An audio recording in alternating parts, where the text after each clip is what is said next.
Y venga, pues nada, comenzamos. Vamos a ver el tema 4. El tema 4, para mí es un tema que es fundamental, ¿vale? Acordaros que estos temas, temas 2, 3, 4, hasta el 8, y en el 8 pues acabamos con los recursos, luego está el contencioso administrativo, que se ven temas de administrativo y que, bueno, veremos unas pinceladas, son temas que son muy importantes. Son muy importantes por varias razones. La primera es que es la base, es decir, todo lo demás gira en torno a esto. Si vamos a dar licencias de juvenil, tan personal, lo que sea, pero todo van a ser actos administrativos, procedimientos administrativos. Entonces, tenemos que tener esta base. Esto primero porque además nos vale incluso luego, a ver, estamos aquí para aprobar unas oposiciones, algún día las aprobaremos y entonces tenemos que trabajar. Esto hay que controlarlo, hay que saberlo. Y luego, porque además nos valen para componer los temas que son de escribir o incluso casos prácticos. La LEPAC es la base. Es el procedimiento administrativo común, nos va a dar los principios básicos con los cuales vamos a maniobrar dentro del procedimiento administrativo. ¿Y por qué es importante? Porque nos sirve como para cubrir lagunas. Si tú sabes el procedimiento, las fases, en qué fase estamos, qué tiene que ver, pues si te preguntan algo de licencias, siempre podrás escribir algo.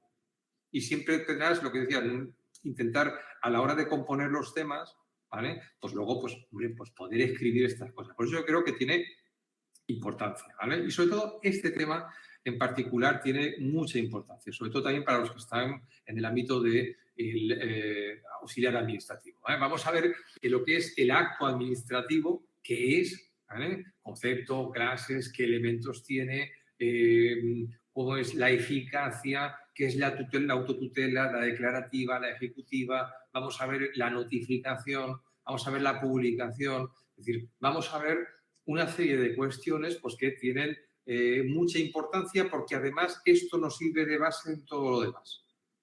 Y como nos sirve de base en todo lo demás, pues bueno, tenemos que controlarlo.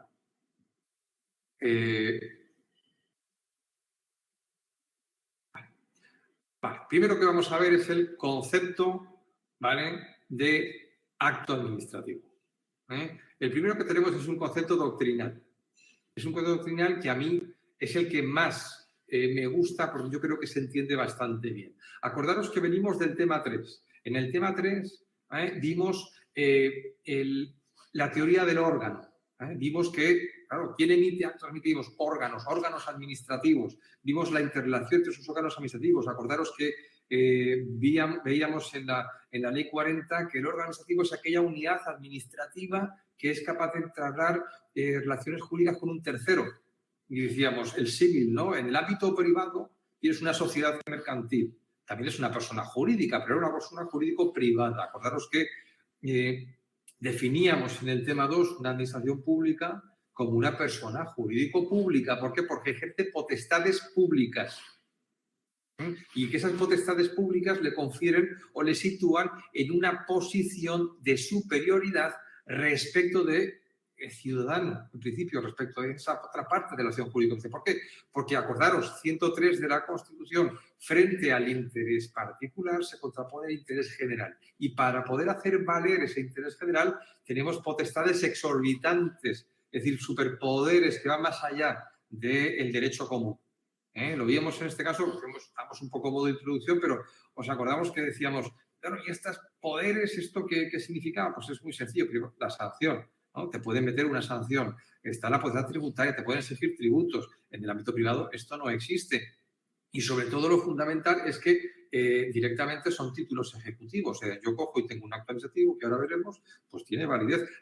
Si yo discuto un acto contigo, no me tengo que ir al juzgado para que me den la razón.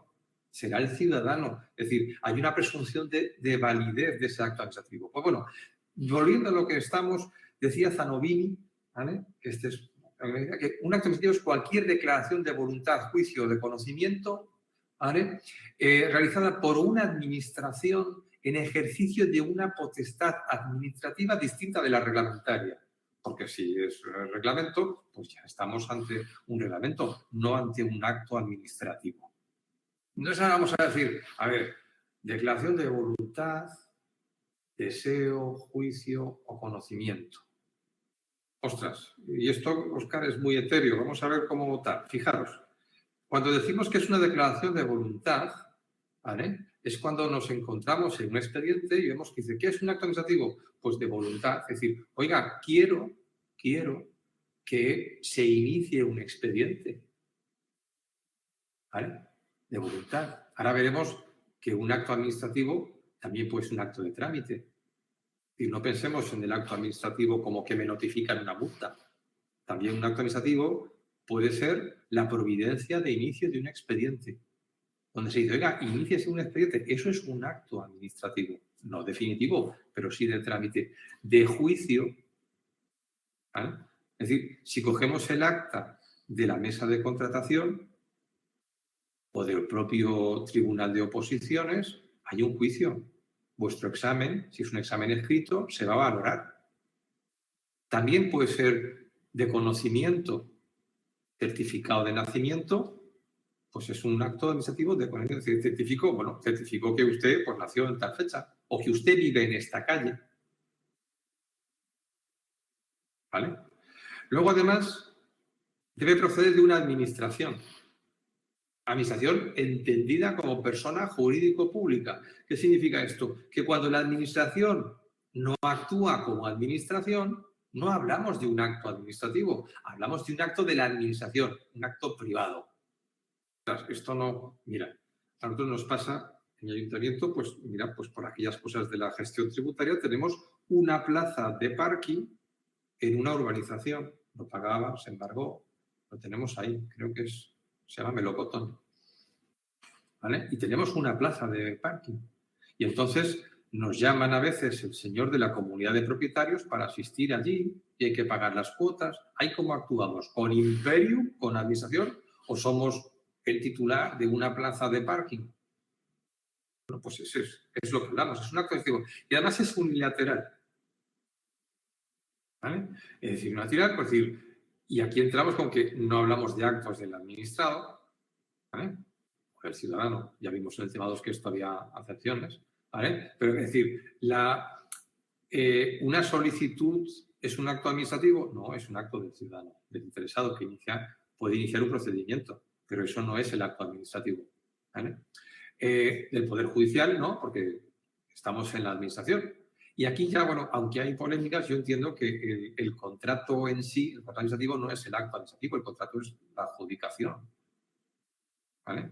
Es decir, no hay esa bilateralidad.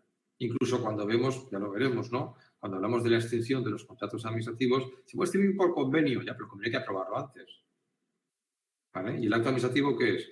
Pues, hombre, es cuando el presidente decide aprobar ese acto, ¿vale? Es decir, el contrato o el convenio, ¿vale? En subvenciones también los tenemos. Y, evidentemente, se debe dar en el ejercicio de una potestad administrativa, ¿no? Por lo que os he dicho. Por lo tanto, se excluyen los actos privados y fijaros lo que dice el artículo 3 de la Ley de la Jurisdicción Contenciosa. No hay acto sin norma específica que lo autorice y lo prevea. ¿Por qué? Porque volvemos a estas manifestaciones que teníamos cuando vimos el tema 2, que dije, mira, a mí el tema 2 me parece que es uno de los más importantes que hay, porque fija unos principios que tenemos que conocer para entender el derecho administrativo. Y hablamos de la vinculación positiva, que cuidado, que esto ya se fijó en la Ley de la Jurisdicción de Contenciosa del 56. Es decir, que legislativamente tampoco hace mucho. Y es la vinculación positiva de la administración a la ley. Si la administración puede actuar, puede regular algo cuando no esté en la ley. Pues antes decía, pues bueno, si no está en la ley no puede hacerlo, no, es positiva. Es decir, sometimiento pleno a la ley y al derecho. Por tanto, no hay acto administrativo sin norma que lo autorice y lo prevea. Vinculación positiva total a la ley y al resto del ordenamiento jurídico. Y, evidentemente, la potestad, bueno, pues no puede ser reglamentaria. Es decir, el acto crea derecho. El reglamento crea derecho. El acto lo aplica. Ahora lo veremos porque hemos ido introduciendo pues, algunas novedades en este tema, sobre todo a nivel jurisprudencial, porque hemos una sentencia que me gustó porque hablaba de la distinción entre un acto administrativo general y un reglamento. Porque veremos que a veces lo principal que tenemos que averiguar en todo esto es saber distinguir un acto administrativo, por ejemplo, de un reglamento. Y a veces no es tan fácil. Creemos que sí, pero no es así. Ya vemos luego que Ya os ha dado un pequeño spoiler que en 2014, hace 4 días, el Supremo dijo que la RPT era un reglamento y que no, pero era un acto administrativo y no era un reglamento. Recientemente ahora una sentencia del mes pasado decía pues que una orden ministerial que establecía las bases generales de las para la Guardia Civil de procesos selectivos, que eso era reglamento. Que ya las bases son de esto, que a veces dices, ostras, pensábamos que lo teníamos claro y luego no está tan claro. Vamos a ver un poco todo esto. Y luego tenemos el concepto legal de acto administrativo. En este caso, fijaros el artículo 1 de la Ley de la Jurisdicción Contencioso Administrativa establece, bueno, juzgados y tribunales de orden contencioso pues conocerán de las leyes que se educan en relación con la actuación de las leyes públicas sujetas al derecho administrativo. Es decir, toda actuación, ¿vale?, que no sean disposiciones generales, que esto es sinónimo de reglamento, está sujeta a la jurisdicción contencioso administrativa. Fijaros aquí un poco lo que os decía, ¿no? Esta distinción entre acto y reglamento. Os dejo aquí una sentencia. Bueno, yo, para los que os incorporáis nuevos, tenéis un tutorial para acceder a las fichas y cómo descargarlas. ¿Por qué? Porque yo uso mucho las notas en las fichas, ¿vale? Que no se ven aquí, se ven en la nota de la ficha. ¿Por qué? Pues porque ahí pongo sentencias y cosas que... ¿Por qué? Pues porque no quiero que se ensucie mucho la ficha. Me parece que quiero que la ficha esté clara y que cuando ponemos luego sentencias o comentarios estén ahí. Si os lo imprimís de acuerdo con la forma en la que aparece en el tutorial, pues bueno, lo tenéis ahí. Pero bueno, aquí os dejo esto. Las sentencias las enlazo siempre con el ECI. El ECI es el Sistema Europeo de Codificación de la Jurisprudencia.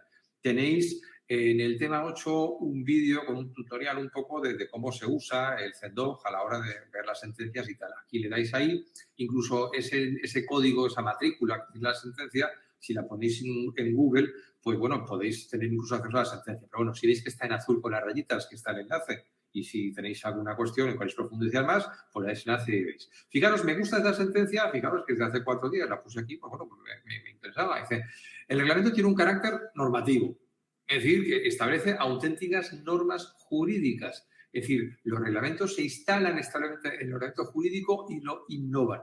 Pero los actos administrativos, los generales, porque si no, no había controversia, es decir, todos sabemos distinguir, ¿no?, entre un acto administrativo de una multa, que podría ser un acto administrativo, de una ordenanza. Pero hay veces que no sé, hablamos de actos administrativos generales, es decir, aquellos actos que se destinan a una pluralidad determinada de personas.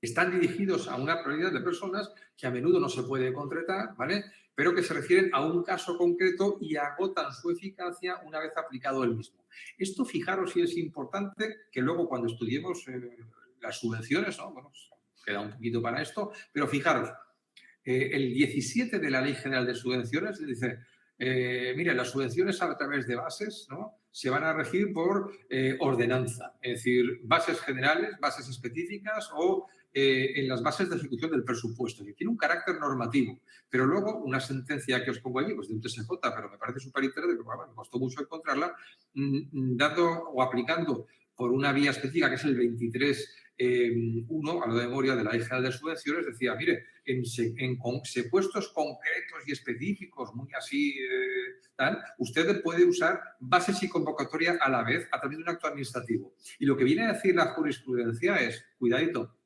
es decir, la distinción entre acto y reglamento no está en el objeto. El objeto es el mismo, sino en la finalidad. Si tú creas unas bases para dar siempre unas subvenciones, eso tiene carácter de vocación de permanencia en el tiempo.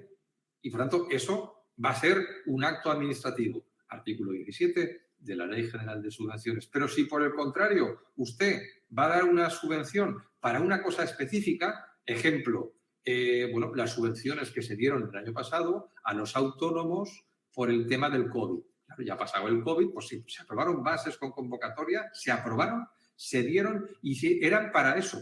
Pues bueno, cuando hagas eso, dices, bueno, pero el contenido es el mismo. Sí, pero cuando hagas eso, eso tiene carácter de acto administrativo, no de reglamento. ¿Por qué? Porque se agota. Porque tú ya lo has dado y ya hemos acabado el tema. ¿vale? Por lo tanto, es decir, bueno, que sepamos, pero creo que con un acto administrativo concreto y específico no hay duda. Hablamos de los actos de carácter general, ¿vale? Y hay cosas, pues eso, pues que han ido cambiando. Vamos a ver las clases de actos administrativos que tenemos. A veces me preguntáis, esta clasificación, esta es una clasificación pues, que he hecho yo, evidentemente siguiendo manuales, tampoco voy a inventar la mermelada de fresa. Hay otras, hay otras. ¿Vale? Esta es la que yo tengo porque considero que, bueno, a mí me queda, bueno, pues más claro así. Entonces, vamos a ver, ¿qué actos administrativos nos podemos encontrar? Primero tenemos actos administrativos simples, bueno, los dictados por un órgano administrativo. ¿Vale? Por ejemplo, es un decreto de alcaldía. Es decir, es simple. O una licencia. Bueno, la licencia a veces se puede complicar, ¿vale? Pero, por ejemplo, pues una solicitud de vado, ¿vale? Pides, tal, o un decreto de alcaldía, por lo cual, pues, bueno, o un certificado, es decir, simples. Luego tenemos complejos. Es decir, complejos porque en un mismo acto administrativo concurren en ese procedimiento varios órganos o varias administraciones. Por ejemplo, la alteración del término municipal. Imagínate el término municipal, es decir, ahí entra la comunidad autónoma, depende de si afecta a la provincia o afecta al Estado, es decir, incluso si la alteración del término pudiera alterar la provincia, tendría que ser ley orgánica, ¿vale? Afecta a un municipio, afecta al otro municipio. Claro, es decir, es complejo. Nos podemos encontrar con actos singulares que se dediquen a una persona, la licencia. Ya veremos cuando luego vayamos avanzando, dice, los procedimientos se podrán iniciar a instancia del interesado o de oficio. Pues hombre, sí, pero no. Porque hay procedimientos que solo se pueden iniciar a instancia del interesado y hay otros que solo se pueden iniciar de oficio. Y hay otros que los dos. Por ejemplo, a instancia solo del interesado, una licencia. Es decir, la licencia no te la van a conceder de oficio. ¿Qué quiere usted construir en su casa? No, la tienes que pedir tú. De oficio, pues una multa. Nadie va interesado tal. Cuidado, ya lo veremos también, que el denunciante es otra cosa. ¿Vale? Pero es un procedimiento de oficio. ¿No? Y solo puede ser de oficio, no puede ser a instancias del interesado. Y luego otros, pues fijaros, la responsabilidad patrimonial. Se puede iniciar de oficio, ¿vale? O a instancias del interesado. Por ejemplo, cuando hablamos de una revisión de actos administrativos, yo os voy adelantando cositas, cuando veamos una revisión de actos administrativos, vemos que, claro, si tú vas a revisar un acto administrativo pues, que es nulo, bueno, pues esa nulidad puede tener como efecto pues, una responsabilidad patrimonial frente a terceros de buena fe. Hombre, pues hombre, imagínate que hay que tirar un edificio y hay gente de terceros de buena fe. Los tendrás que tirar, pero los tienes que indemnizar. Y eso ya es de oficio, ¿vale? Se puede iniciar de oficio. Luego tenemos actos administrativos generales, que son aquellos actos que se dirigen a una pluralidad de subvenciones y que en principio pues tampoco tienes por qué saber quién se va a convocar. Por ejemplo, una convocatoria de subvenciones o, por ejemplo, una convocatoria de unas oposiciones. ¿Quién sabe quién se va a presentar? Son generales, no están establecidos para una persona determinada. Hay actos administrativos expresos, es decir, que se hacen por oficio, pero por escrito, y luego tenemos actos administrativos presuntos, ¿vale? En los que, pues bueno, producen efectos sin forma. Sería, por ejemplo, el típico caso, que sería el del silencio administrativo, ¿vale? Ya veremos, por lo tanto, que realmente el acto administrativo presunto es el silencio positivo. ¿Eh? El negativo no. ¿Por qué? Pues porque el silencio positivo es el que vincula a la administración. Y como vincula, sí hay acto administrativo. El negativo no. ¿Por qué? Porque el negativo es una presunción, ¿vale?, a efectos de poder recurrir. Pero bueno, que lo vamos viendo en estos temas. Pero ya quiero que os suene y que vayamos un poco luego generando, yo le llamo el pozo, que vayamos un poco, todas estas cosas nos van haciendo así. Los que empezáis hoy, pues bueno, pues son cosas que van cayendo ahí. Primero, ¿sabéis? Yo pongo como imagen la bola esta que tiene nieve, esta que con agua, que le remueves y tal, pero luego poco a poco la dejas al sitio y eso va cayendo y un día dices, ostras, ya voy entendiendo yo cómo funciona todo esto. Están los actos definitivos que son aquellos que ponen fin a la vía administrativa, la licencia, pues ya puedes construir tu casa. Y luego están actos de trámite. Ahora desarrollaremos pues, aquellos actos que no ponen fin a la vía administrativa. Por ejemplo, pues, el acuerdo de la mesa de contratación. Pues, hay un acuerdo, hay varias mesas de contratación, el procedimiento de contratos, pues hay varios acuerdos y luego llegamos a ese acuerdo donde se adjudica. ¿Vale? El acto de trámite serían los de la mesa de contratación y el acto definitivo sería el que se procede a la adjudicación del contrato. Luego están los reglados, donde es la pura aplicación de la norma. Es decir, aquí no hay nada más. Es decir, se da, se pone. Por ejemplo, un acto reglado es una licencia o una sanción. Vamos a ver aquí apreciaciones, pero bueno, no sé. Si el radar te ha pillado a 200 por hora, pues la sanción pues es lo que es. No tiene aquí tampoco más. Y luego tenemos actos que son discrecionales. Es decir, son aquellos en los cuales hay cierta liberalidad al adoptarlo. Es decir, cuidadito con esto. No confundamos nunca. Acordaros que la arbitrariedad está prohibida por el 9.3 de la Constitución. Y eso es algo muy importante a la hora de estudiar y muy importante a la hora de trabajar. Es decir, cuando estemos trabajando, acordaros siempre qué significa la arbitrariedad. Significa, y por eso os decía de todo esto, la arbitrariedad significa que llegamos a un acto administrativo y hay que saber cómo se ha formado la voluntad del órgano administrativo que lo ha dictado. Y eso es el expediente.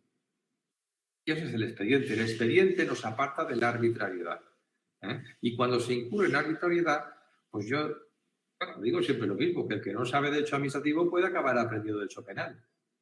Entonces, cuando tramitéis un expediente, vamos siempre dejando miguitas de por qué se ha tomado esa decisión. ¿Vale? Entonces, ¿qué ocurre? Es decir, cuando llegamos, por ejemplo, a la mesa de contratación, o llegamos aquí, el ejemplo que os pongo, un premio, o llegamos, oye, en un supuesto, imaginaos que tenéis un examen oral o que tenéis un examen de bolas, y bueno, pues está escrito y el órgano, el tribunal, pues tiene que ser discrecional. O en un premio, pues oye, concedemos un premio, es un acto administrativo. Pero lo que no se puede decir, le doy un premio. Hombre, le doy un premio, ¿por qué? Pues el acta tiene que estar motivado con algo de sustancia de por qué a este sí y a este no. ¿Vale? Entonces, ¿los actos pueden ser discrecionales? Sí. ¿Pueden ser arbitrarios? No. ¿Y cuándo son realmente arbitrarios? Hombre, evidentemente, cuando no se sabe en cómo se ha producido el acto administrativo, porque nos hemos saltado el procedimiento, motivo de movilidad, que ya veremos más adelante, o porque no lo hemos seguido, o porque tal. Bueno, pues todo esto es lo que tenemos que tener en cuenta. Hay actos que son favorables, reconocen un derecho o suprimen una limitación, ¿vale? Hablaríamos aquí pues, de una bonificación, ¿vale? Un beneficio fiscal. Luego tendríamos los de gravamen, que establecen un deber o una carga, aunque aquí hay opiniones, pues una liquidación tributaria. Podríamos hablar también de una prestación personal. A ver, cuando hablamos de la municipalidad de nuestro país, claro, tenemos Madrid, pero luego están pueblos muy pequeñitos. Y hay pueblos tan pequeñitos de que no hay incluso capacidad, sino que lo que hacen son prestaciones personales. Oiga, que usted, yo tengo por ahí, os pongo un ejemplo en el tema 9, de una ordenanza de un pueblo y, oiga, hay que hacer o traer la furgoneta para arreglar caminos o para hacer esto, de personales. Pues bueno, pues eso es un grave, tampoco tal. Hay actos que son constitutivos porque crean, modifican o extinguen relaciones o situaciones jurídicas, una oposición. Digo, os pongo esto porque, es decir, sales de la oposición ya como funcionario. Es decir, claro, no eras funcionario y ahora lo eres. No eras adjudicatario de un contrato y ahora lo eres. No tenías una subvención y ahora lo eres. Y luego hay otros actos pues, que no son constitutivos, son declarativos y que se limitan un poco a decirte un poco que hay. Es decir, constatan una situación jurídica pues, que no se altera ni incide en su contenido. Tú estás empadronado en un municipio y te pagan un certificado de empadronamiento. ¿Vale? Pues, ¿y eso qué?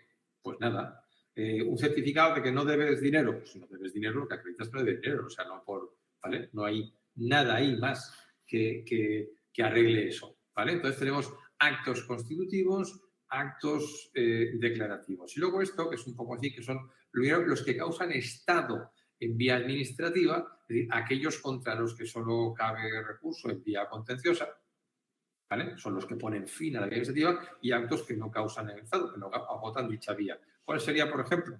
Pues, por ejemplo, sería el recurso, es decir, no causan estado los que procedería el recurso de reposición.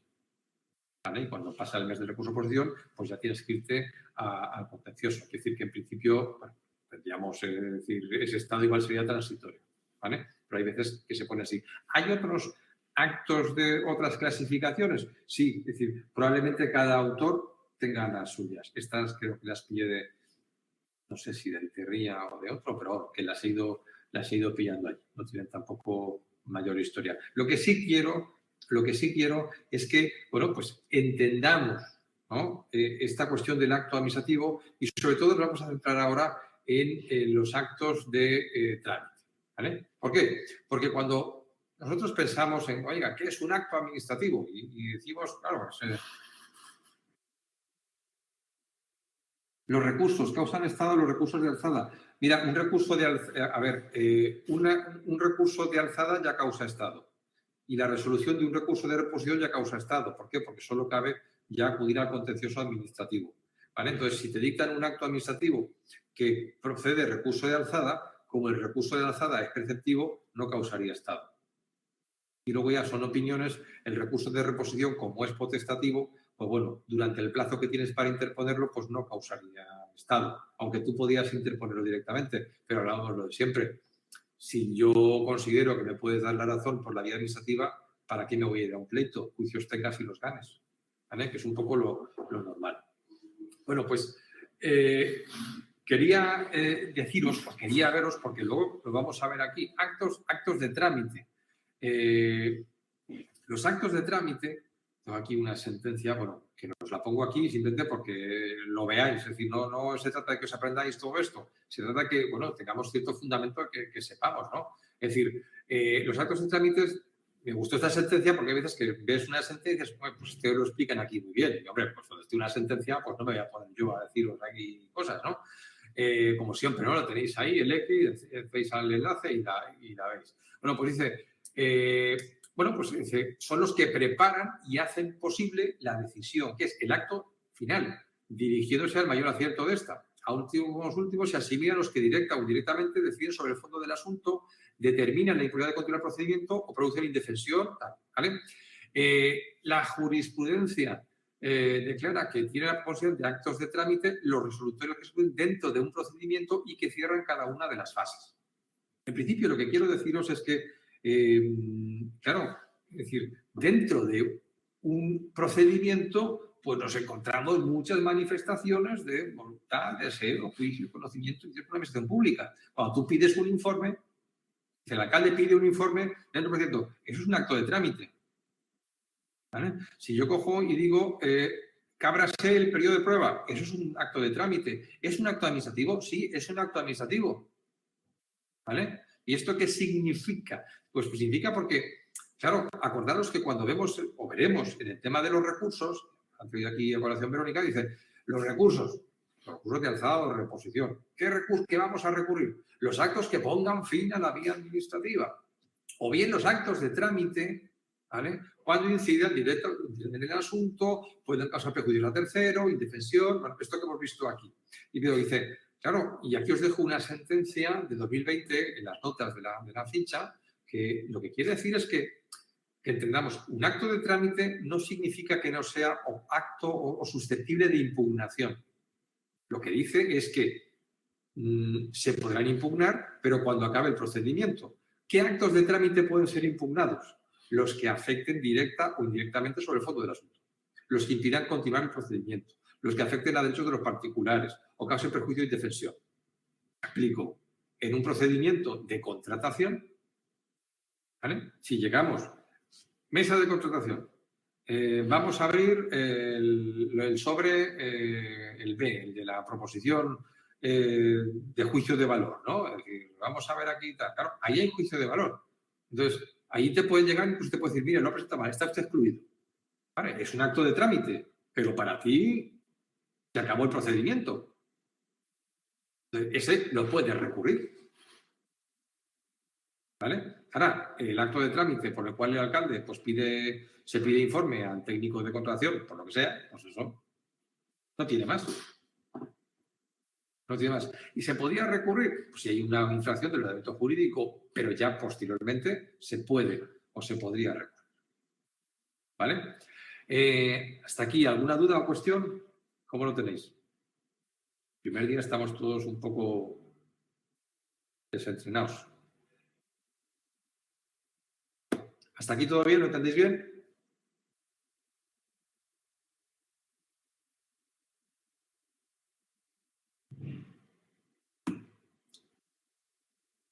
Pues me dicen que os oye bajito.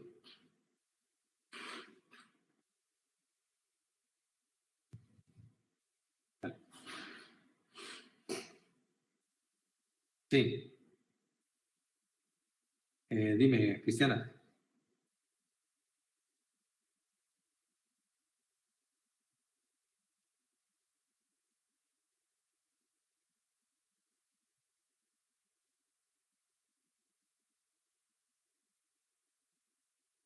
Bueno, pues entendemos lo que es un acto de trámite, entendemos ya lo que es un acto definitivo. Vamos a ver esos elementos que nos encontramos con el acto administrativo. Ya empezamos a tocar la LEPAC, ¿vale? Vamos a ir poco a poco viendo dónde se manifiesta todo esto. Fijaros en el artículo 34 de la LEPAC, dice, y es importante, primero, dice que los actos administrativos que dicten las administraciones públicas de oficio o instancia del interesado, primero, se producirán por órgano competente, ajustándose a los requisitos y al procedimiento establecido.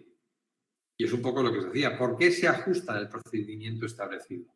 Hombre, se ajustan al procedimiento establecido porque ese procedimiento es el que nos aparta de la arbitrariedad. Incluso cuando trabajéis, ir dejando siempre miguitas. Y eso me lo explicaba yo una compañera hace muchos años. Hay que dejar miguitas para que se vea por qué se ha actuado así, no de otra manera. Y te dije, pues puede estar, claro, pero no te pueden llamar arbitrario. ¿Vale? ¿Por qué? Porque estamos usando potestades públicas, cuidado.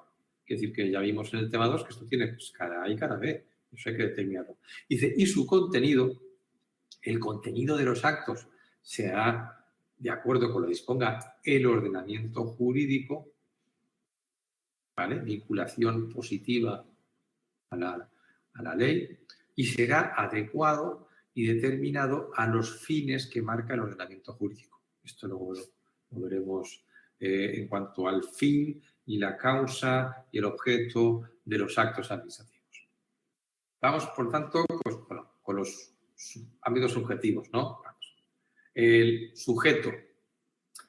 El sujeto activo tiene que ser un órgano de una administración, ¿vale? Dotado de capacidad y competencia. Lo vimos en el tema anterior. Tiene que ser titular de esa potestad, ¿vale? Y la capacidad viene a recorrer con la persona jurídico-pública.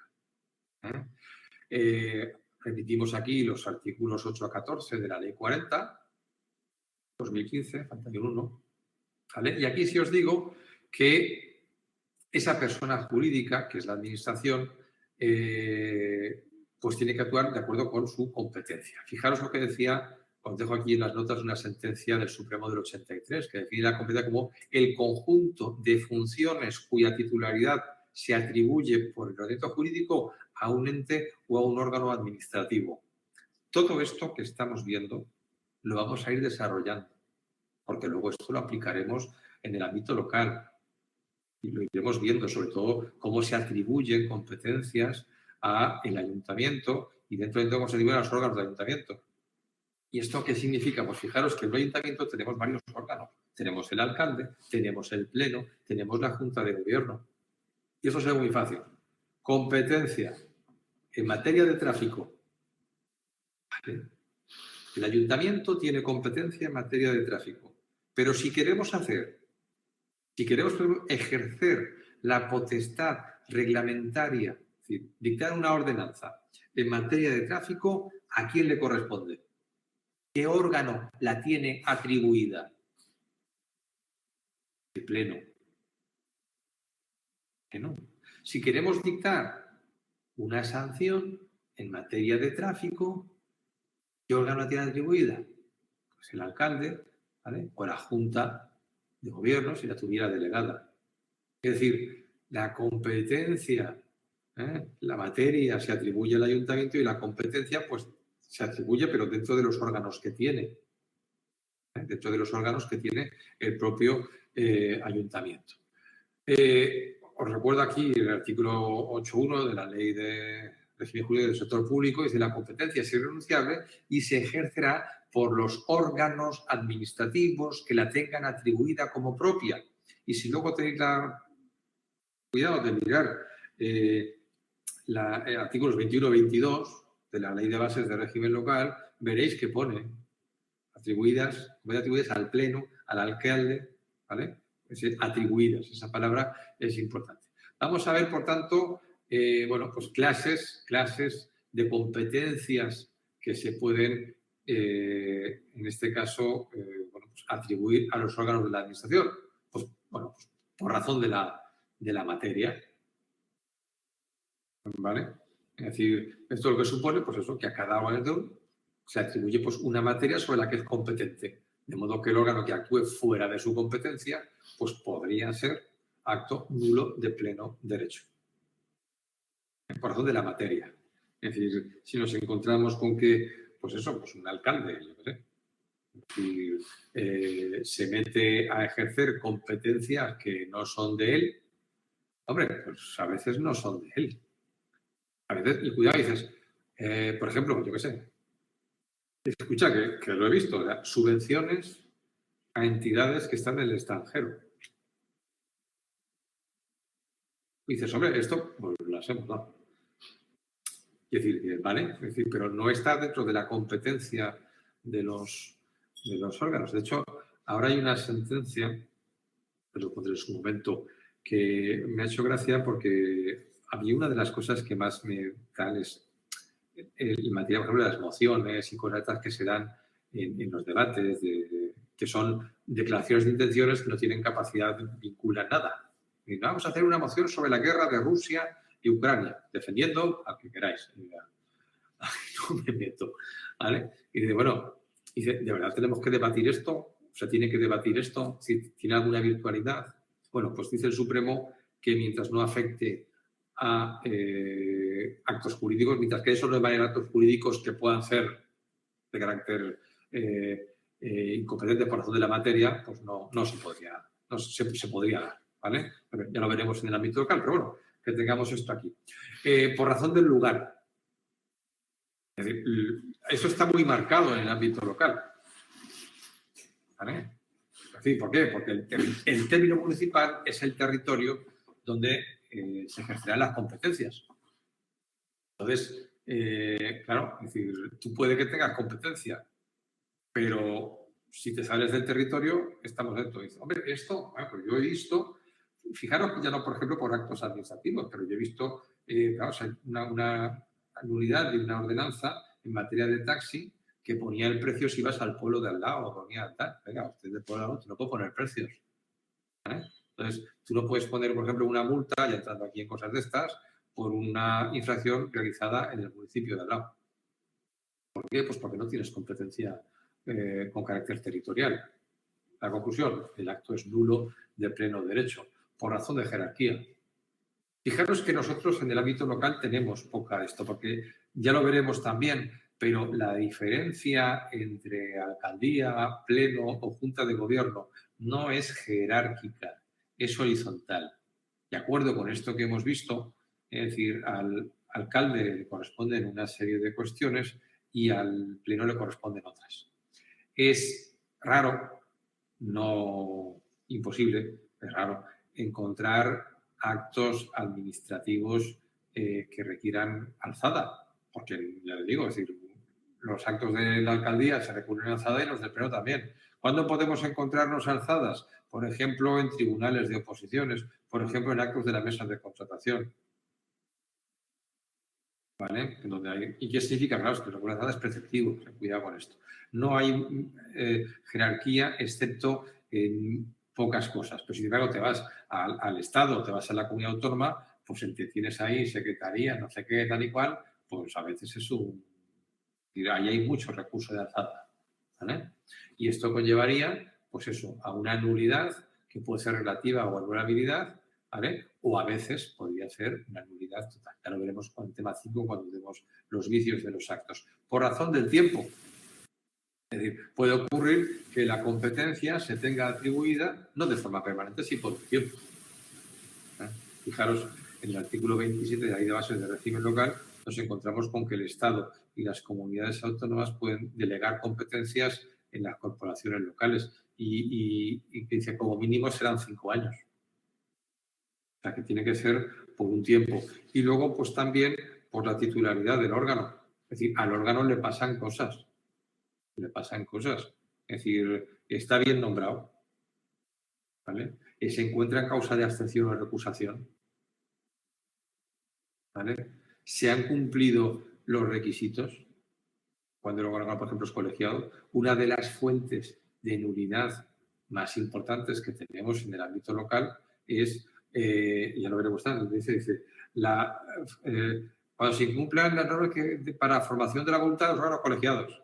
Si tú imagínate que un órgano, que es el Pleno, se convoca sin el quórum necesario. Si se convocan, estamos hablando de una nulidad de pleno derecho. Claro, a veces pensamos que el órgano es uno, pero el órgano suele ser junta de gobierno, órgano colegiado, pleno, órgano colegiado, mesa de contratación, órgano colegiado. Entonces, claro, hay una serie de normativa que se tiene que cumplir, ¿vale?, para la formación de la voluntad de los órganos colegiados. Cuando esto es así, nos encontramos probablemente pues, con una nulidad. Por eso es muy importante las reglas de funcionamiento del Pleno, lo veremos todo en el tema 9. Pero bueno, ya vamos un poco entendiendo, ¿no?, todo esto. El sujeto pasivo es quien recibe el acto administrativo. ¿Vale? No vamos a entrar mucho aquí, quizá lo vimos. Acordaros que el acto administrativo lo puede recibir tanto una persona física, ¿vale?, o un ciudadano, o es una persona física o jurídica. Acordaros que cuando vimos el tema 2 hablábamos de el administrado, ¿no?, porque parecía que denotaba que había una situación de evidencia, ¿no? Si yo soy el que administra, usted es el administrado. Pero luego vimos que en esta relación jurídico-administrativa también hay posiciones activas y pasivas por parte del administrado. Es decir, el administrado también le puede exigir a la administración. Entonces, ya no es de estar así. Entonces, se hablaba de ciudadano. Pero claro, cuando hablaba de ciudadano, nos dejábamos atrás también a las personas jurídicas. Y por eso, lo tenéis en el tema 2, luego lo revisáis si queréis. Por eso ahora, cuando hablamos de todo esto, nos vamos y vemos que la LEPAC habla de persona. Si tenéis la curiosidad, lo digo para ir entendiendo un poco todo esto conforme vayáis allí avanzando y tal. Si os ponéis en el BOE consolidado, que digo siempre de la normativa, le dais a control F a buscar y fijaros en la LEPAC, a ver, control F, y buscáis persona. Y veis la cantidad de veces que se nombra persona. Miradlo, compararlo con la ley 3092. La ley 3092, la estrella es el ciudadano. Y si miramos ya la ley de procedimiento del 48, pues ya lo que habla es del administrado, ¿vale? Pegamos un poco esto. Vamos a ver los requisitos. Hemos visto sujeto activo, ¿no?, subjetivos, ¿no?, activo y pasivo. Vamos a ver requisitos objetivos del acto administrativo, ¿vale? Bien. En primer lugar, vamos a ver el presupuesto de hecho. Es el ejercicio, ¿vale?, de una potestad, pero que surge en función del presupuesto de hecho tipificado para que se dé esa situación.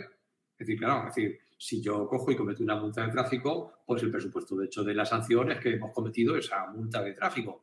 Si yo me jubilo, pues ¿cuál es el presupuesto de hecho? Hombre, porque tengo la edad de jubilación, ¿no? Si yo cojo y ahora cosa propia, pues soy interino, ¿no?, pues hay una plaza vacante, ¿vale? Y si es un tributo, pues que ahí fíjate que ya está más marcado, ¿no? El hecho imponible es el tributo fijado por la ley cuya acción configura el nacimiento de la elección tributaria. Pues el hecho imponible es el presupuesto de hecho de las tasas, ¿vale? Esto es el presupuesto de hecho del acto administrativo, el que hace que salga. En responsabilidad patrimonial, pues la responsabilidad patrimonial, pues nos encontramos, ¿no? Hay una acción o omisión que ha causado un daño y prejuicio que al interesado que no tiene obligación de soportar porque no hay causa, norma que lo justifique que esté sometido a eso. ¿Vale? Pues entonces surge la obligación de indemnizar. Y aquí entramos con otra cuestión, el fin. El fin. Antes lo hemos visto. ¿Vale? Os acuerdo del 34.2 de la LEPAC. Decía, el contenido de los actos se ajustará a lo dispuesto por el ordenamiento jurídico y será determinado y adecuado a los fines de aquellos. ¿Por qué es importante? Porque cuando el acto administrativo, que cumpliendo todo lo que hemos visto que debe cumplir, se aparta de la finalidad para la que el ordenamiento jurídico le estaba reservado, surge algo que se llama desviación de poder. Y que la desviación de poder, artículo 48 de la LEPAC, genera anulabilidad o nulidad relativa. ¿Vale?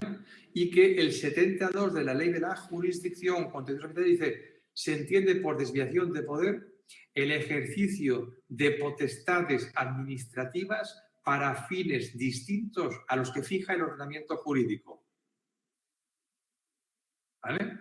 Por ejemplo, bueno, si yo uso un procedimiento de contratación, pero realmente lo que quiero es contratar a la empresa del amiguete, pues eso es una desviación de poder. Si yo lo que quiero es hacer un procedimiento de oposiciones, pero realmente quiero colocar al amiguete, pues es una desviación de poder. Si yo quiero dar una subvención, pero uso, por ejemplo, un procedimiento, convenio, que ha dicho aquí Cristian antes, cuando debía ser concurrencia competitiva, es una desviación de poder. ¿Vale? Fijaros además una cosa, la desviación de poder, es decir, no tiene que ser, por ejemplo, para usar un fin público para un fin privado, de colocar a mi primo. Es decir, sino que usas el acto administrativo para un fin público distinto del que te marcaban, aunque sea público también. Y ahí hay desviación de poder. Y aquí es cuando nos estamos entonces aparcando de los fines a los que se someten los actos. Y esto es distinto de la causa. ¿Vale? La causa es lo que origina el acto administrativo. Está ligado con el presupuesto de hecho. ¿Vale? Es decir, por ejemplo, una expropiación forzosa. ¿Cuál es la causa? Hacer una carretera. ¿Cuál es el fin? Pues, la utilidad pública, el interés social. ¿Vale?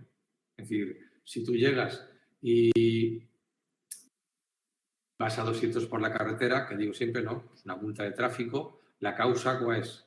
La causa es que tú tienes una multa que está tipificada en la normativa tal, ¿vale? Y te corresponde una infracción, ¿vale? Y el fin es la seguridad vial.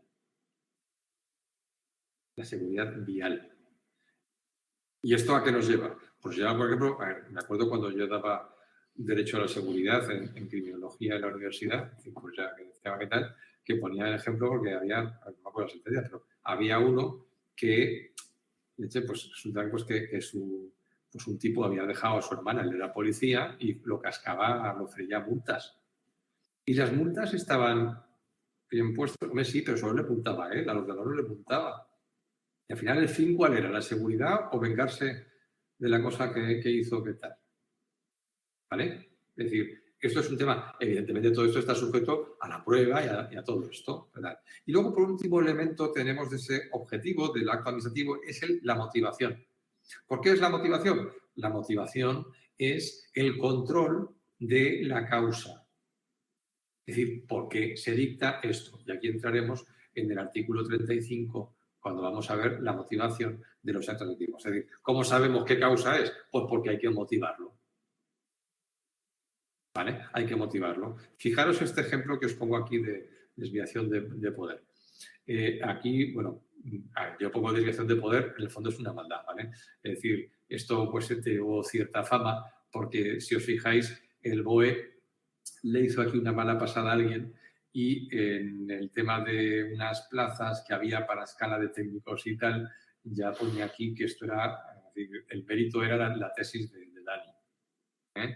Esto pues es de 2020 y se corrigió en el BOE número 14 de 2021. El 16 de enero se corrigió. Ya quitaron lo de la tesis de Dani.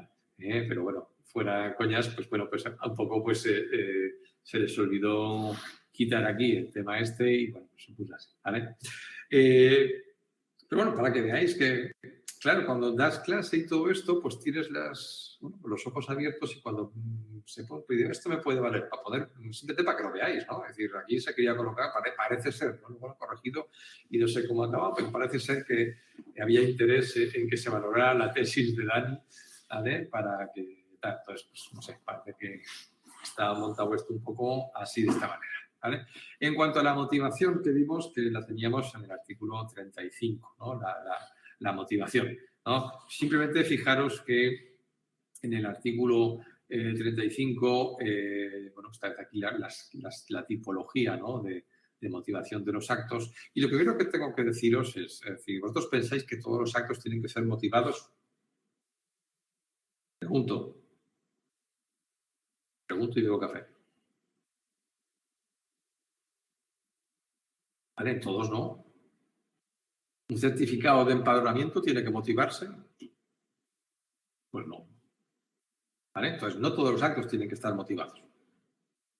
¿Cuáles tienen que estar motivados? Los del artículo 35. Fijaros aquí que lo vamos a ver un poquillo. Bueno, los actos que limiten derechos subjetivos o intereses legítimos. ¿Vale? ¿Por qué? No, por razones obvias, no sé. Porque, los actos que resuelvan procedimientos de revisión de oficio, de disposiciones o actos administrativos. Cuidado, disposiciones es igual a reglamento. Resolución es igual a acto administrativo, disposición es igual a reglamento. ¿Vale? A ver si luego nos cambian la terminología. Es igual cuando hablamos de nulidad relativa o anulabilidad, es lo mismo. Igual que hablamos de nulidad absoluta, nulidad pleno derecho, es lo mismo. ¿Vale? Recursos administrativos, procedimientos de arbitraje y los que declaren la inadmisión de un procedimiento. ¿Vale? Tienen que motivarse. Actos que se separen del criterio seguido en actuaciones precedentes o del dictamen de órganos consultivos. Estos tienen que motivarse. Acordaros cuando veíamos en el tema 2 de fuentes del derecho, decíamos, hombre, la costumbre. Hombre, pues la costumbre y el derecho administrativo, hombre, no casan mucho. Pero lo que sí tengo que deciros es que el único ejemplo que se nos ocurre, cuidado, aparte de que cuando en la ley se cite la costumbre, acordaros los bienes comunales, en el 29 de la Ley de Bases del Régimen Local, se habla de esto. Bueno, pues cuando se cite la costumbre, es decir, es el precedente. Es decir, si tú estás dictando actos administrativos fundados en una materia determinada y cambias el criterio, pues, por ejemplo, ha cambiado la jurisprudencia sobre el tema. Vale, pues tú lo que tienes que hacer es motivarlo. ¿Vale? Luego ya nos encontramos acuerdos de suspensión de actos, ¿vale? Cualquiera que sea el motivo, así como la adopción de las medidas del artículo 56, ¿vale? De las medidas provisionales. Este es un procedimiento administrativo y ya lo veremos que a la hora de asegurar que el acto que vayas a dictar se cumpla, puedes dictar medidas provisionales que aseguren eso. Pues, por ejemplo, no sé, se me ocurre el embargo. Pues para que no vendas el coche que te vamos a un proyecto ejecutivo, pues te embargamos el coche hasta que acabe el procedimiento. No sea que luego vayamos a ver y lo hayas deshecho o lo hayas vendido o cualquier cosa de esta. ¿Vale? Bueno, pues eso. 56 de la LEPAC. Veremos también luego en el procedimiento de esto, ¿vale? Los acuerdos de aplicación de la tramitación de urgencia o la ampliación de plazos o actuaciones complementarias. Hombre, una actuación complementaria es bastante puñetera, porque una acción complementaria significa que se ha instruido el procedimiento, pero que a pesar de la instrucción del procedimiento, el órgano administrativo, no el instructor, el órgano requiere algo más. Es decir, y por ejemplo es pedir pues eso, un informe médico.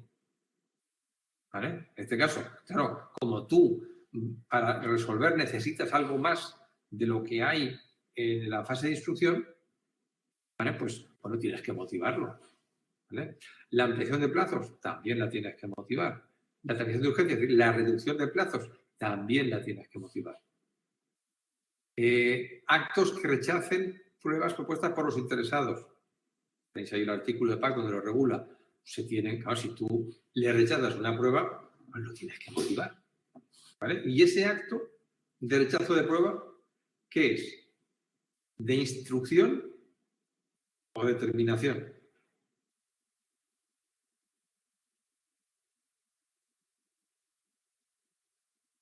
Es un acto de instrucción. ¿Y creéis que se podía recurrir o no?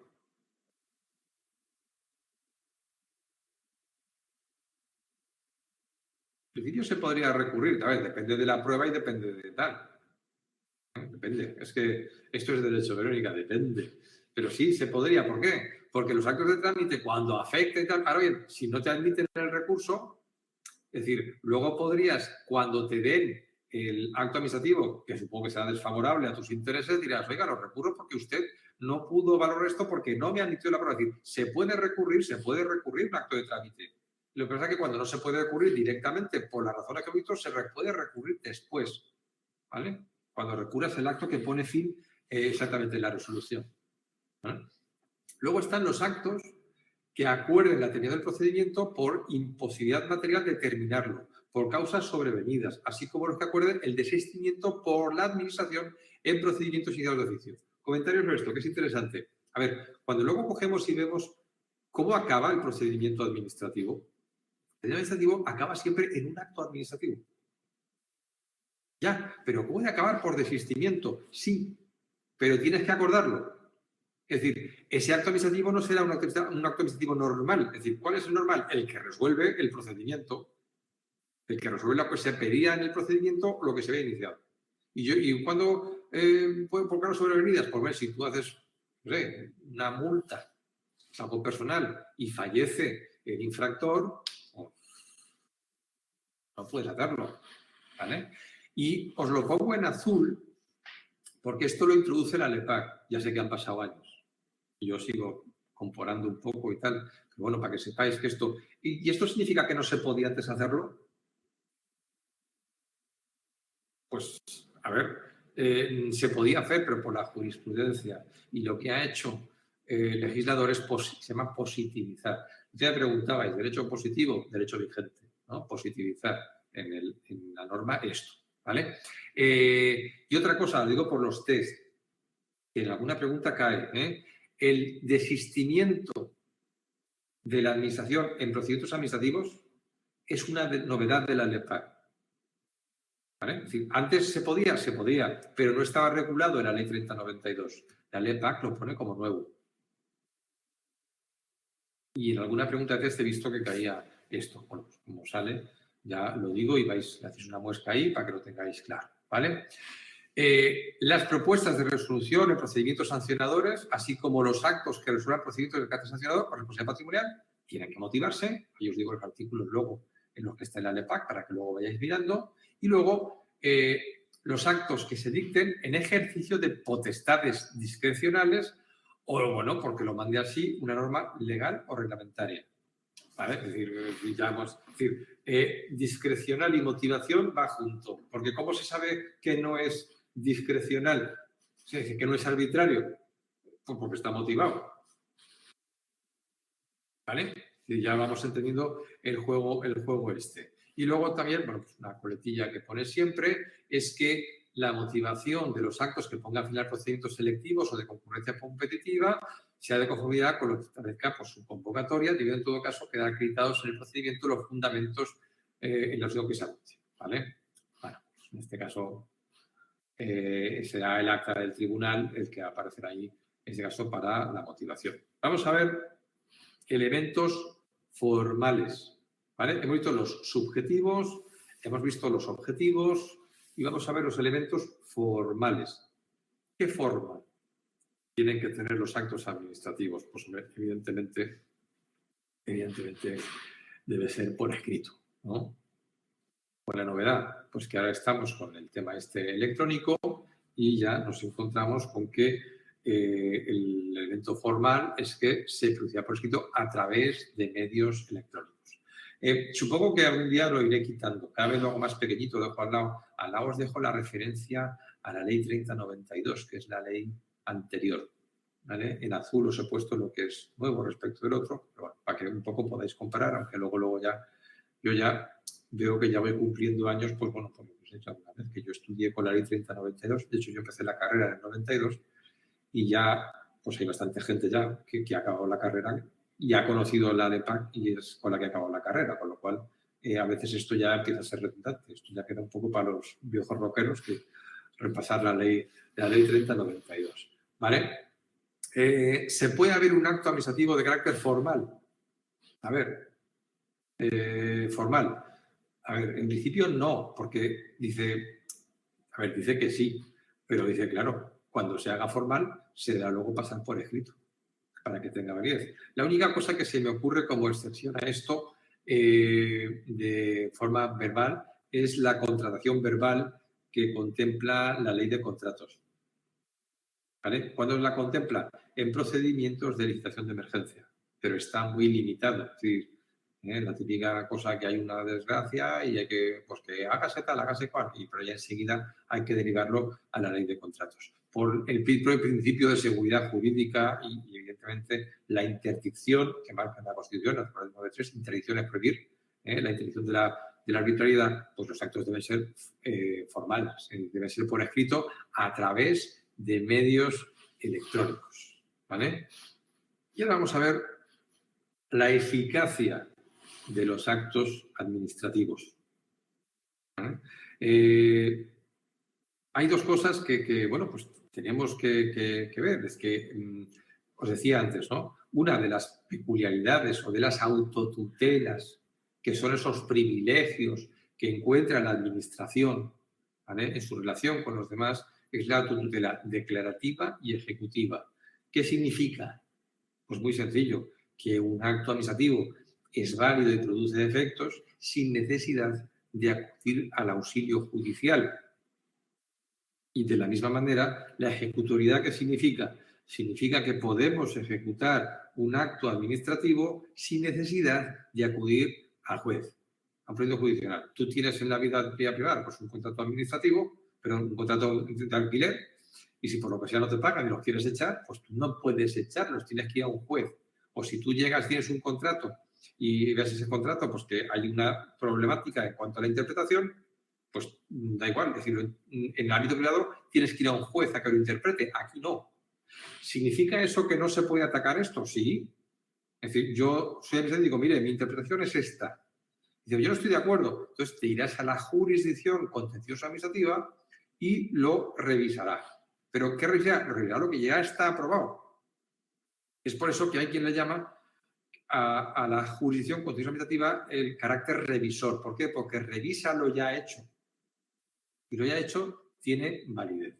Entonces, vamos a ver esa autotutela declarativa, vamos a ver esa eficacia que tiene el acto administrativo y que, bueno, son lo que le considera esa posición, si me permitís, de superioridad, ¿no?, con respecto al ámbito privado. La inderogabilidad singular. La inderogabilidad singular la tenemos en el artículo 37. Y esta, lo que viene a deciros es una cosa que tenemos que entender y que es un poco también lo que nos decían o lo que veíamos antes con la distinción entre acto y reglamento.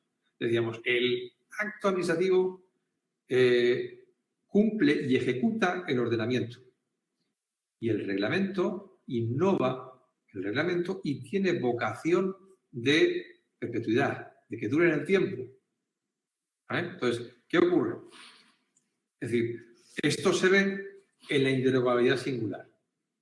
¿Por qué? Dice, ¿por qué? Mire usted, tú, y os pongo un ejemplo que es, luego entramos aquí en articulitos y tal, pero para que entendáis, acordaros que aquí lo que pretendemos, si esto no es la universidad, lo que queremos es entender esta materia, trabajarla para que cuando luego os enfrentéis al test, leáis o tal, todo esto lo vayáis a ver y lo entendáis. Y hay un porcentaje de preguntas bastante grande en un texto que la podréis contestar porque lo entendéis. y lo habéis trabajado. Otras porque lo habéis hecho mil veces como en la autoescuela, los test y todo esto.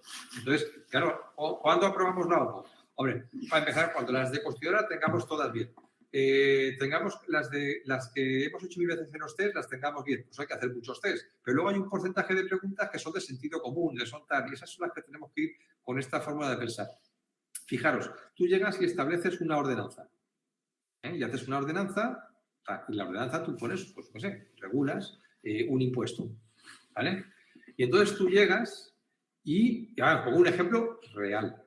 Tú llegas y te prestan un convenio, ¿vale? Con un señor que tiene un terreno, donde el tío te cede el terreno y a cambio no paga el IBI. Y ese convenio lo aprueba el Pleno. ¿Esto qué es? Pues esto es una inderogabilidad singular. ¿Por qué? Porque tú una norma no la puedes o derogar o excepcionar a un tercero, aunque el órgano que acuerde ese acto administrativo, que no pague el IBI, sea igual o de superior categoría. ¿Vale? Y esto pasa. No, que no pague la tasa, porque tal o porque cual, no, tú no puedes hacer eso. ¿Vale? Porque hay un principio que se llama de inderogabilidad singular de las normas. ¿Esto se entiende? Es importante.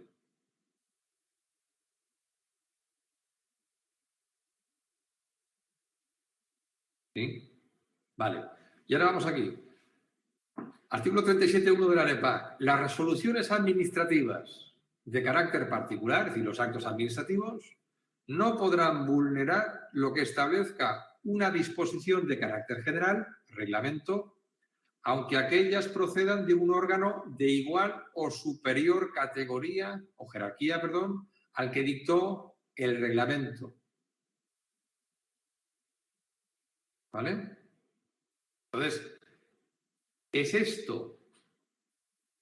Y eso se ve mucho cuando queremos hacer pues, un beneficio fiscal a alguien. Pero si la ordenanza del IBI lo aprueba el Pleno ¿por qué no puede acordar que este hombre no pague? Es más, fíjate, ni siquiera de superior jerarquía. El ejemplo que os pongo aquí en azul es del Estado.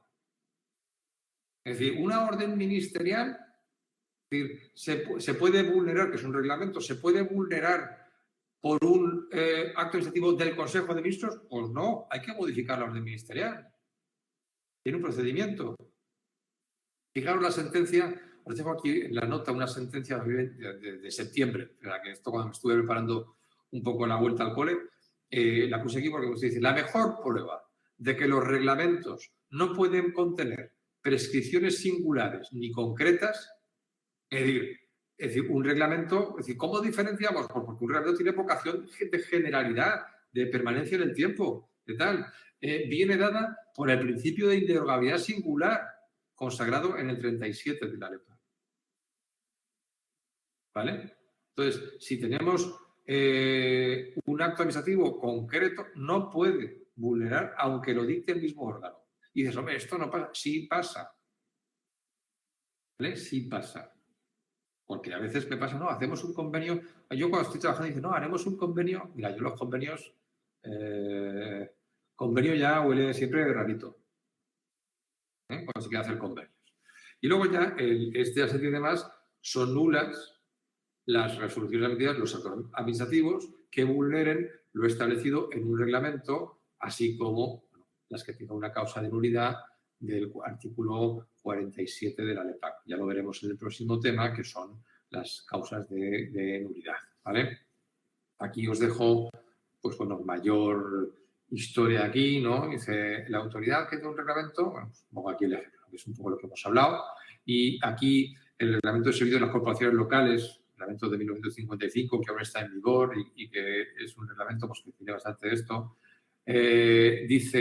dice, y se ve muy bien aquí el principio de interrogabilidad singular, por eso os lo pongo, dice, sus disposiciones, hablando de las ordenanzas, vincularán a los administrados. Esto que os decía, cuando hemos ido avanzando normativamente, aquí ya hablaba de administrado. Luego en la ley 3092 ya pasamos al ciudadano y luego en esta ya estamos, ¿no? Pues en este caso La ley de procedimiento del 58 pues cogía esta palabra, ¿no? Vincularán a los administrados y a la corporación sin que ésta pueda dispensar individualmente de la observancia. ¿Vale?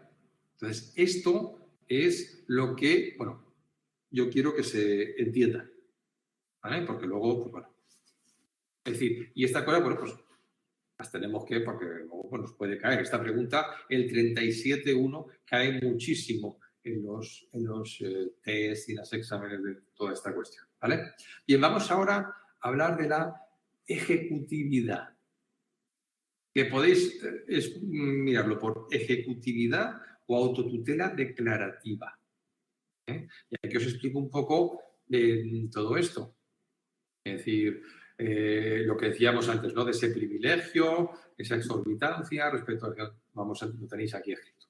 El artículo 38 de la LEPAC establece los actos de las administraciones públicas sujetos al derecho administrativo, ¿cuáles son?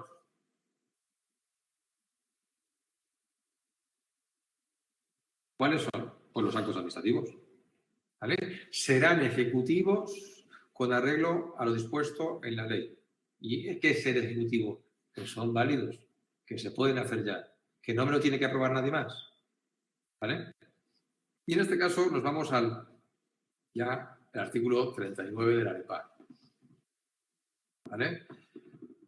El dice, y aquí vamos a ir viendo, bueno, aquí os dejo una comparativa, ¿no? De este artículo con el anterior, y aquí está, digamos, la novedad introducida por la LEPAC, para que lo tengamos así.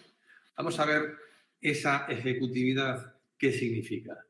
Dice, mira, los actos de las administraciones públicas sujetos se presumirán válidos y producirán efectos desde la fecha en que se dicte, salvo que en ellos se disponga otra cosa.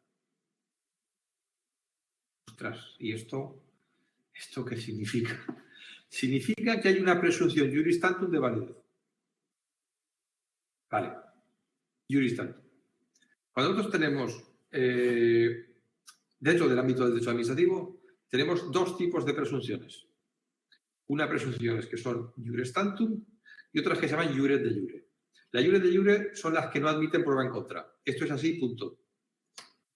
¿Vale? Y las juris tantum son los que admiten prueba en contra. Es decir, a ver, como luego veremos en el tema siguiente, un acto puede estar viciado.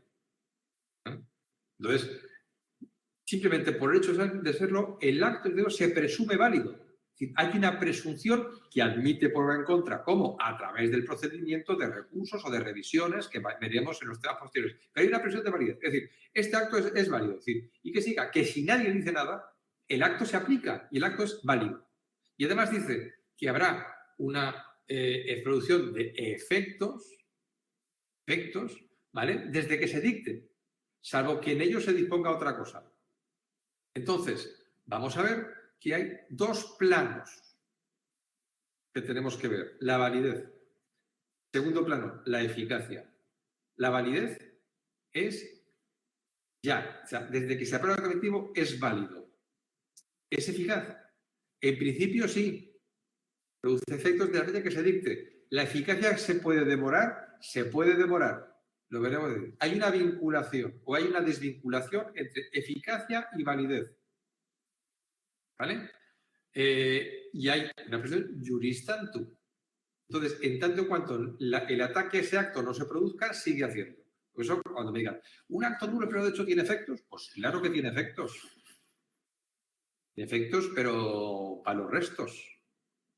Imagínate, por ejemplo, lo que os decía, ¿no? El Algarrobico, ese hotel que está en la costa andaluza que tienen que derribar y que lleva ahí tal. Hay una sentencia suprema y ahí sigue. O esos edificios que se han concedido con licencias nulas y hay 20 alemanes viviendo, terceros de buena fe, ¿qué tal? Hay que derrumbarlos, sí, pero habrá que pagar eso. Entonces, joder, los efectos no son pocos, o sea, efectos hay un montón. ¿Vale? Hay un montón.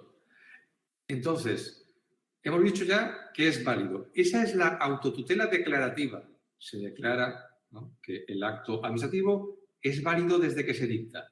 Y la eficacia se puede demorar. ¿Qué significa? Que aunque es válido, no produzca efectos. ¿Por qué?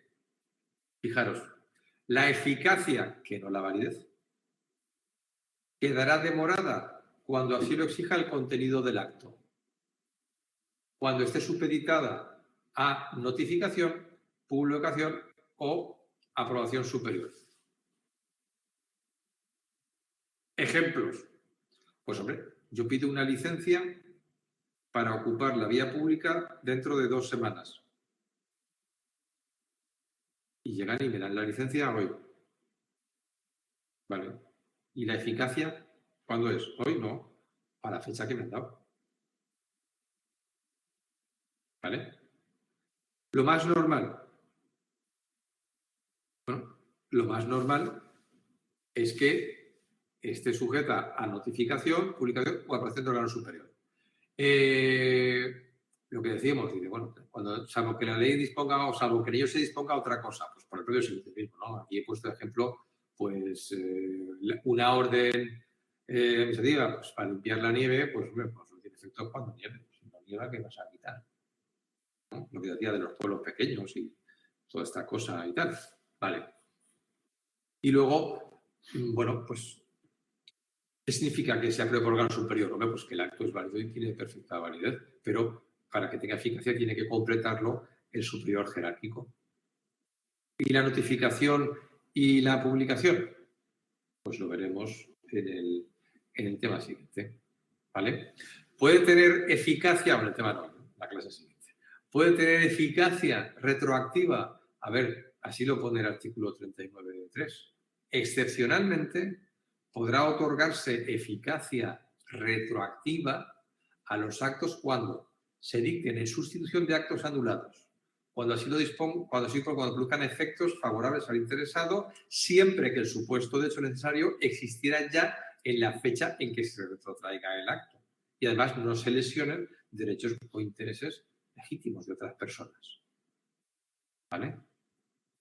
Y entonces, a veces dice, y esto lo relacionamos con la resolución de vicios del acto, con la convalidación. Y del 52.2 de la PAC, el acto de convalidación producirá efectos desde la fecha, salvo que, 39.3, se pueda hacer retroactividad para, no sé, pues los actos administrativos. ¿No? Para sea una retroactividad. Es decir, nos podemos encontrar con que tú llegas y dices, no sé, se me ocurre, la misma licencia, ¿no? Es decir, he empezado sin licencia, yo cojo y te otorgo la licencia y te la otorgo, pues, yo qué sé, pues con efectos retroactivos a cuando ya empezaste, con la sancioneta por no haber empezado. Es un ejemplo así un poco de laboratorio, pero que me refiero que, ahora bien, se puede retrotraer siempre y cuando no pises el callo a nadie. Acordaros que esto, ligarlo con el 9.3 de la Constitución, que plantea la irretroactividad de las disposiciones sancionadoras no favorables o restrictivas de los derechos de los ciudadanos. ¿Vale? Como que un acto nulo. No. A ver, no es así. La retroactividad surge cuando haces una convalidación de un acto anulable. ¿Vale? Lo convalidas, ¿qué significa? Que tiene un vicio de anulidad y lo arreglas. Directamente un acto nulo, en principio no se puede convalidar. De hecho, la convalidación solo aparece para los actos anulables. Más, actos anulables, por ejemplo, es algo que no sé cómo acabará. Es decir, por ejemplo, las disposiciones reglamentarias solo pueden ser nulas, no pueden ser anulables. Entonces, no se pueden convalidar. Incluso tenemos un poco los problemas que tenemos, sobre todo en materia de urbanismo. No sé, ahí el Supremo si cambiará la jurisprudencia o qué, pero el urbanismo trae muchos problemas. Pero en principio, la convalidación, ¿vale?, solo se produce con actos anulables. ¿Por qué? Pues porque un acto nulo de pleno derecho es un acto que no debe existir y entonces directamente tiras para atrás y lo pone todo. Tener en cuenta que la excepción son los actos nulos de pleno derecho. Y lo normal es que tengan vicios. Y hay otras cuestiones que ya veremos, lo veremos en el tema siguiente, que es las irregularidades no invalidantes. Es decir, no todo vicio que tenga el acto provoca no ya una nulidad, sino una anulabilidad. ¿Vale? Os pongo un ejemplo para que lo veáis. La ley dice que el presupuesto tiene que estar liquidado en marzo. ¿Vale? Entonces, si se aprueba en abril, ¿qué pasa? ¿Que no vale la liquidación? Pues no pasa nada. Es una irregularidad no invalidante, no tiene efectos. Sí, pero en caso de la revisión de oficio no estamos dándole validez, estamos quitando el acto.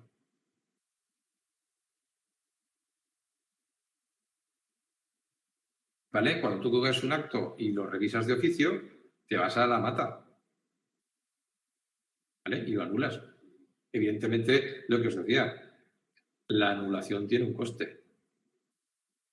¿El coste cuál es? La responsabilidad patrimonial que puede surgir. Por eso os digo que vamos, bueno, avanzando un poco aquí con todas estas cosas que vamos dando vueltas para que veáis que todos estos principios y cosas que vamos viendo las vamos aplicando bueno, pues en todo el procedimiento de responsabilidad patrimonial, bueno, lo vamos viendo ahí. Bueno, pues dejamos aquí ya la primera parte